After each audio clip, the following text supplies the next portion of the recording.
जय श्री राधा कृष्ण। एक लहर तेरे ख्यालों की मेरे जिस्म को भिगो जाती है। एक बूंद तेरी याद की मुझे इश्क के दरिया में डुबो जाती है। मैं कौन हूं पता नहीं, पर तेरे होने का एहसास मुझे कुछ खास बना देता है। इसलिए मेरे दीनानाथ हमेशा मेरे साथ रहना, ताकि मैं यूं ही खास बनी रहूं। बोलो बांके बिहारी लाल की जय, मोर मुकुट बंसी वाले की जय, वृंदावन बिहारी लाल की जय। देखो, हमेशा आपको भक्तमाल की विशेषताएं बताती रहती हूँ। भक्तमाल से भक्तों के चरित्र पढ़ो, सुनो, जीवन में उतार लो और देखना जीवन में एक अलग ही आनंद को आप महसूस कर पाओगे। अब आज इस वीडियो में आपको महान संत श्री चोखा मेला जी के विषय में बताती हूँ। संत श्री चोखा मेला भगवान श्री विठल के अनन्य भक्त थे। पंढरपुर के पास मंगलवेड़ा नाम के गांव में श्री चोखा मेला निवास करते थे। मरे हुए जानवरों को उठाना और साफ सफाई की सेवा करना ये उनका कार्य था। जाति से ये चतुर्थ वर्ण के थे और उस समय ना जात पात के भेदभाव के कारण इनको दूर से ही भगवान का दर्शन करना पड़ता था और इसी से इन्हें बहुत दुख भी होता था। यद्यपि देखो, एकनाथ जी, ज्ञान देव जी जैसे जो अनेक संत हैं, वो कभी किसी के साथ भेदभाव नहीं रखते हैं और ना कभी संतों की जात पूछी जाती है। पर उस समय के ज्ञानी और ऊंच नीच मानने वाले लोग उनको ताना मारते थे और बहुत ही हीन जाति का समझते थे। अच्छा, जैसे ना सांस शरीर में हमेशा अपने आप आती जाती रहती है, उसी तरह चोखा मेला जी के श्री मुख से भगवान का नाम स्मरण हर समय, हर पल, हर सांस के साथ नॉन स्टॉप होता रहता था। अनेक तीर्थों में भ्रमण करने के बाद जब एक बार ये पंढरपुर आए, तब इनका मन वही लग गया। संतों का साथ, नाम स्मरण, कीर्तन, भगवान विठल के दर्शन, और उससे इनका मन पंढरपुर छोड़कर जाने का कहीं हुआ ही नहीं।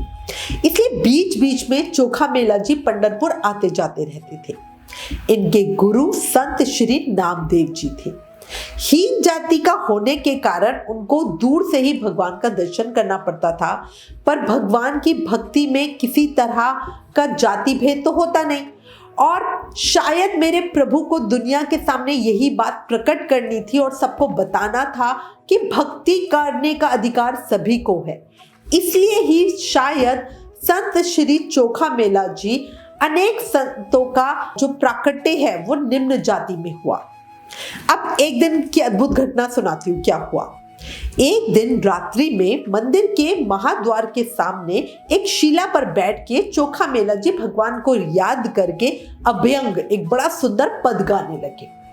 अब अंदर बैठे हमारे प्रभु शायद सोच रहे थे कि भक्त हमारे निकट तो आ नहीं सकता, भक्त रोज हमारे द्वार पर खड़ा तो रहता ही है, और शायद यही सोचकर हमारे नाथ स्वयं मंदिर के बाहर आ गए। संत चोखा मेला जी आनंद में गा रहे थे और भगवान उनके साथ नृत्य कर रहे थे। भक्त का संग पाकर प्रभु तो आनंद मग्न हो जाते हैं, क्योंकि हमेशा कहती हूँ ना, भक्त के वश में है भगवान।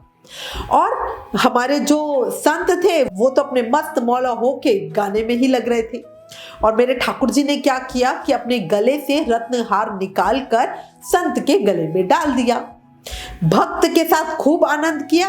फिर रात बहुत अधिक होने के बाद भगवान मंदिर में जाके सो गए और बाबा वहीं मंदिर के बाहर सीढ़ियों पे सो गए। सुबह बाबा उठे और मंदिर का साफ सफाई करने की जो उनकी सेवा थी वो करने लगे। उधर दूसरी तरफ मंदिर में तुलसी माला, पुष्पहार उतारते समय पुजारियों ने क्या देखा कि भगवान के गले का रत्नहार गायब है। उन्होंने देखा कि भाई ऐसे कैसे कि चोर अंदर आ गया हो। उन्होंने यहाँ वहां देखा, कहीं नहीं मिला, कहीं नहीं मिला। तभी किसी की दृष्टि चोखा मेला जी पे पड़ी तो पता चला कि हार चोखा मेला जी के गले में है। अब सारे के सारे पुजारी लोग सब इकट्ठे हो गए और उन्होंने संत पर चोरी का आरोप लगाया। लोगों की भारी भारी भीड़ जमा हो गई।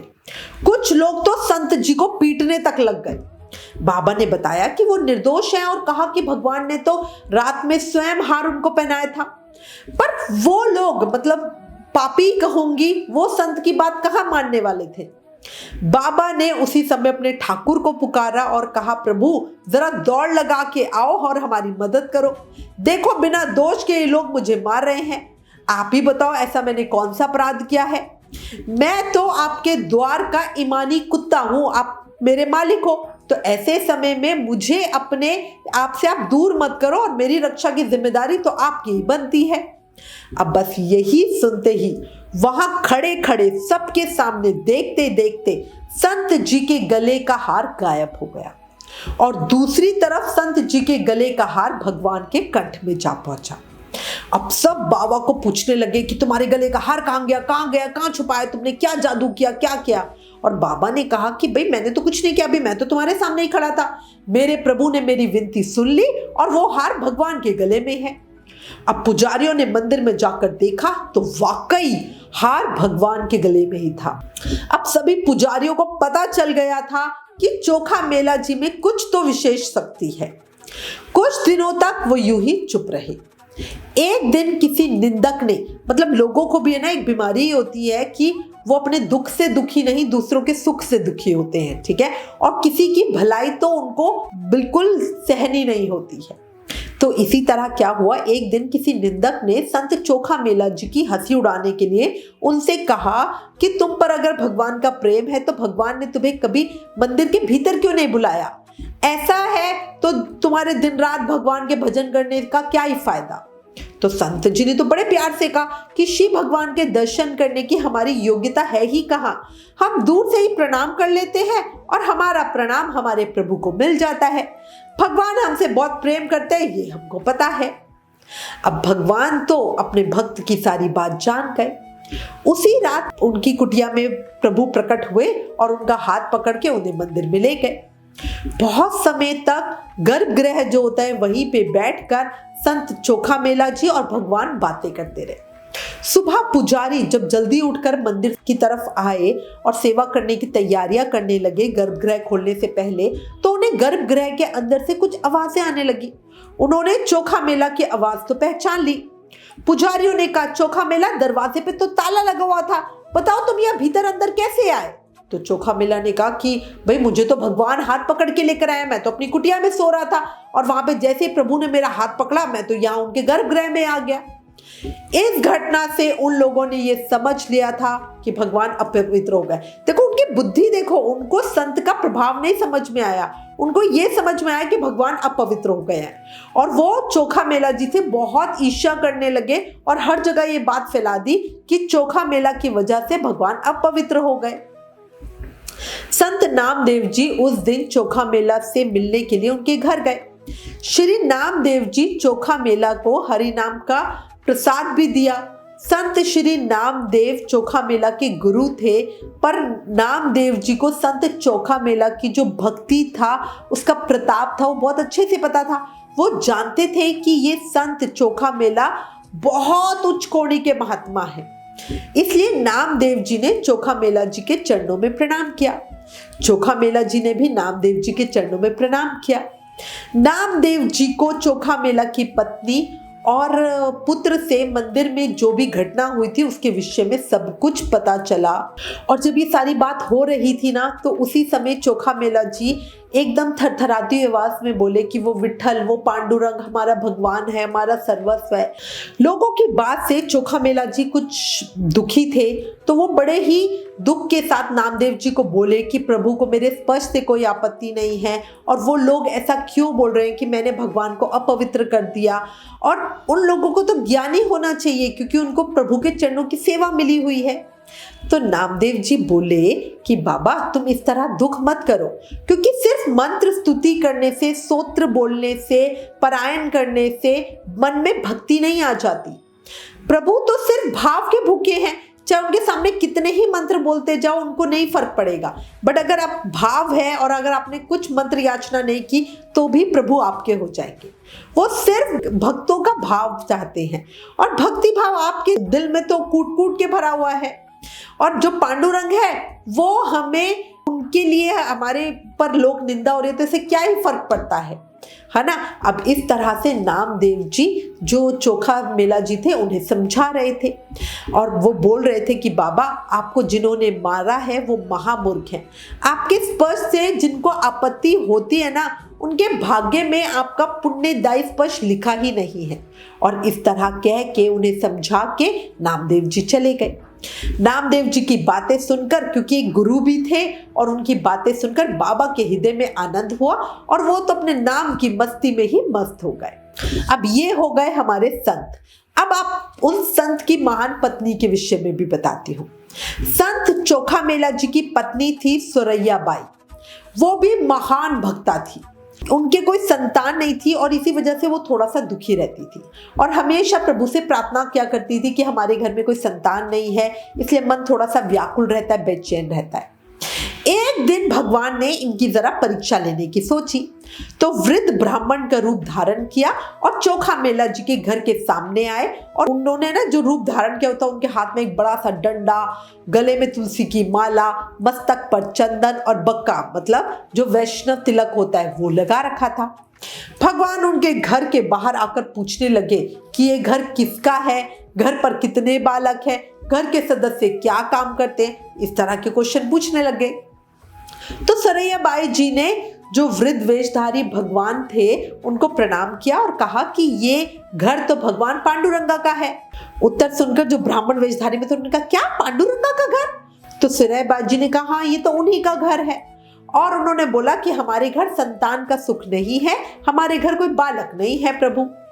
अब वृद्ध ब्राह्मण बोला कि इस मार्ग से मैं निकल आया हूं तो मुझे बहुत भूख लगी है, कुछ भोजन प्रसाद मिल जाएगा तो मेरे लिए अच्छा होगा। तो सुरैया बाई जी एकदम घबरा गई, बोली, बाबा हम तो नीच जाति के हैं, आपको हमारे घर का अन्न चल जाएगा क्या? तो बाबा बोले, भक्तों की कैसी जाति, जो हरि को भजे सो हरि का होए। हमको तो बहुत भूख लगी है और आप तो हरि के हो। ऐसा कह के उन्होंने अपने हाथ सुरैया बाई जी के आगे पसार दिए। अब सुरैया बाई जी ने सोचा कि अतिथि भगवान है और बिना खाए गए तो अच्छा नहीं होगा, और अन्न दिया तो लोग हमको मारेंगे और बोलेंगे कि तुमने इनको भी अपवित्र कर दिया। और वो बोली कि बाबा, आपको हमने इस घर का अन्न दिया तो लोग हमें बहुत मारेंगे, हमारी बहुत निंदा करेंगे। इस पर वो जो वृद्ध ब्राह्मण के रूप में हमारे ठाकुर जी थे बोले, बेटी जाति का विचार तुम मत करो, कल का अगर बासी अन्न होगा तो वो भी दे दो, हम वो भी खा लेंगे। इस घर का अन्न हमको चाहिए ही चाहिए।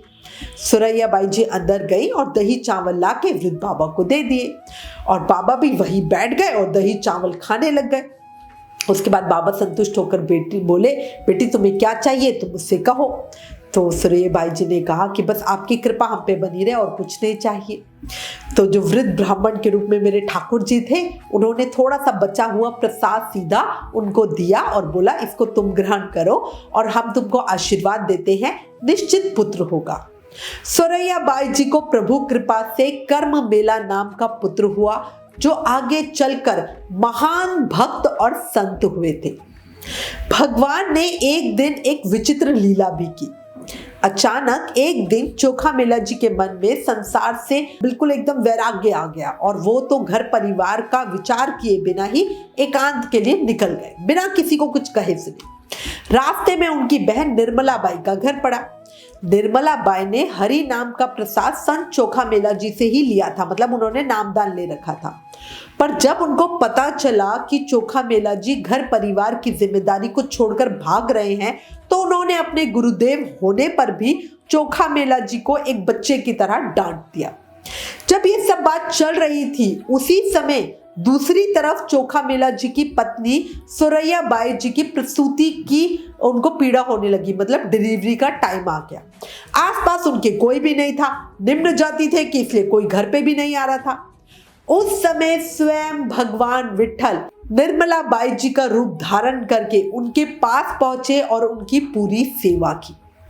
असली निर्मला बाई जी चोखा मेला जी के साथ अपने घर पे हैं और मेरे ठाकुर निर्मला बाई के रूप में उनके घर पर हैं। पुत्र जन्म लेने पर और 1 महीने तक भगवान ने सुरैया बाई जी का बहुत ध्यान रखा। समय बीतने पर जब चोखा मेला जी को ये बात पता चली तो उन्हें बहुत पश्चाताप हुआ और उन्होंने भगवान की भक्त वत्सलता का अनुभव भी किया कि देखो वो निकल गए, बट मेरे ठाकुर को चिंता लगी रही कि भक्त का परिवार है, मैं ऐसे नहीं छोड़ सकता। उसके बाद वो जान गए थे कि उनकी पत्नी भी महान भक्ता है और उनके गर्भ से जन्मा ये पुत्र बहुत ही बड़ा महान प्रभु का ही पात्र बनेगा, और वो हुआ भी आगे, वो एक महान संत बने। अच्छा, जब मंदिर वाली घटना हुई उसके बाद से ही गांव के जो उच्च जाति के लोग थे वो चोखा मेला जी से बैर करने लगे थे। उन्होंने चोखा मेला जी से चंद्रभागा नदी के दूसरी ओर रहने के लिए कह दिया था।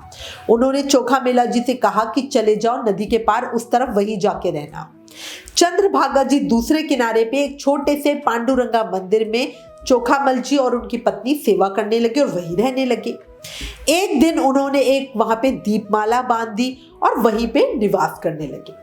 भगवान के प्रिय भक्त जहां रहते हैं वहीं प्रभु भोजन करने भी चले आते हैं। अब एक दिन, क्योंकि पता है मेरे ठाकुर जी भी ना भक्तों के साथ लीला करते हैं ताकि जो और पापी हैं उनको भक्त का प्रभाव पता चले। तो एक दिन मेरे ठाकुर ने क्या लीला की, एक दिन नदी के पास वृक्ष की छाया में प्रत्यक्ष भगवान श्री कृष्ण संत चोखा मेला जी के साथ बैठकर प्रेम से भोजन प्रसाद पा रहे थे। मंदिर का एक पुजारी उधर से किसी काम से गया हुआ था। पुजारी ने वहां आकर जब ये लीला देखी तो उसी समय सामने से तो पुजारी वो लीला देख रहा था और उसी समय वृक्ष की डाल पर एक कौवा आके बैठ गया। तो चोखा मेला जी ने पुजारी को तो देखा नहीं और उन्होंने कौवे को देखा, तो उन्होंने कहा कि यहाँ भगवान भोजन कर रहे हैं, तुम जाकर किसी दूसरी डाल पे बैठ जाओ। अब पुजारी ने समझा कि इसने हमको कौवा कह के और यहां से जाने के लिए कह दिया है। अब वो तो बाबा से लड़ने ही लगा, बहस छेड़ दी। बात में पुजारी ने बाबा के गाल पर एक जोर का चांटा भी जड़ दिया। उस समय संत जी की पत्नी भगवान की सेवा कर रही थी और उनके हाथ से दही के बर्तन से थोड़ा सा दही भगवान की पीतांबरी पे गिर गया। गड़बड़ी में पुजारी ने थप्पड़ तो जड़ दिया, पर उसको ये डर भी था कि भाई मैं तो अकेला हूं, यहाँ आसपास कोई और तो है नहीं, पर यहाँ तो ये पति पत्नी दोनों हैं और ऐसा ना हो हमें मिलकर पीट ही दे। ये सोच के पुजारी वहां से भाग गया और मंदिर जा पहुंचा। मंदिर में उसने देखा कि भगवान के आंखों से आंसू बह रहे हैं। साक्षात पांडुरंगा विठल भगवान के आंखों से आंसू बह रहे हैं और उनके गाल ऐसे मोटे मोटे सूज गए हैं और बिल्कुल लाल पड़ा हुआ है एक गाल, और गाल सूज के बिल्कुल फूल चुका था और उनके पीतांबर दही भी गिरा हुआ था। अब उसको पुजारी को वहां का वो सीन समझ में आ गया और पुजारी उसी समय समझ गए कि मुझसे संत अपराध हुआ है और भगवान ने संत की जो चोट है वो स्वयं अपने ऊपर ले ली है। अब पुजारी को बाबा की जो भक्ति का प्रताप था वो समझ आ गया और वो भागता हुआ बाबा के चरणों में गिर के क्षमा याचना करने लगा। देखो, जो संत होते हैं ना वो तो क्रोध कभी करते नहीं, वो तो हमेशा शांति रहते हैं। बाद में अनेक उपाय कर कर भी प्रभु के गाल की सूजन दूर नहीं हुई। जो भी भक्त आ रहे थे दर्शन के लिए वो देख रहे थे प्रभु का एक गाल ऐसा मोटा हो रहा है, दूर से ही पता चल रहा है चांटा पड़ा हुआ है और बिल्कुल लाल पड़ा हुआ है। संत चोखामल जी ने जब मंदिर में आके प्रभु से लिपट कर प्रभु से क्षमा याचना करी, उस समय प्रभु के गाल का जो सूजन थी अपने आप ही खत्म हो गई और पुजारी ने स्वयं कहा कि श्री भगवान जात पात को नहीं मानते हैं, बस वो प्रेम के भूखे हैं। अब हम भी कभी ये भूल नहीं करेंगे और उस दिन से श्री विठल मंदिर में किसी को भी भगवान के शिव विग्रह को स्पर्श करने का अधिकार मिला हुआ है। ये है संतों का प्रताप। मेरे ठाकुर जी अपने भक्त के लिए कुछ भी करते हैं, कुछ भी करते हैं। चोखा मेला जी की समाधि महाद्वार में भगवान के सामने ही बनाई गई है। संत मंडली और भगवान पांडुरंगा को वो उनकी समाधि देखकर उनसे प्रेम और उसका एहसास होता है और मेरे ठाकुर जी अपने भक्तों के लिए तो हमेशा हमेशा खड़े रहते हैं और इसीलिए कहती हूँ भक्त वत्सल भगवान की जय, दीन बंधु दीनानाथ की जय। ओ मेरे बिहारी जी, कल तक जो जीवन सूना था आपने आज बदल डाला। कल तक जो जीवन सूना था आपने आज बदल डाला। आपने मेरे जीने का अंदाज बदल डाला। पहले गम के आंसू थे, अब खुशियों का पानी है। जो कुछ भी हो सांवरे बस तेरी ही मेहरबानी है। बनकर कान्हा हर जन्म तेरा दास, रहूं हरदम बस तेरे ही चरणों के पास। बोला बांके बिहारी लाल की जय, मोर मुकुट बंसी वाले की जय, वृंदावन बिहारी लाल की जय। अगर भक्त का ये पावन चरित्र पसंद आया, आंखें नम हुई, प्रभु पर प्रेम विश्वास बढ़ा, तो प्लीज इस वीडियो को ज्यादा से ज्यादा शेयर करें। Please like share and subscribe. Thank you. जय श्री राधा कृष्ण।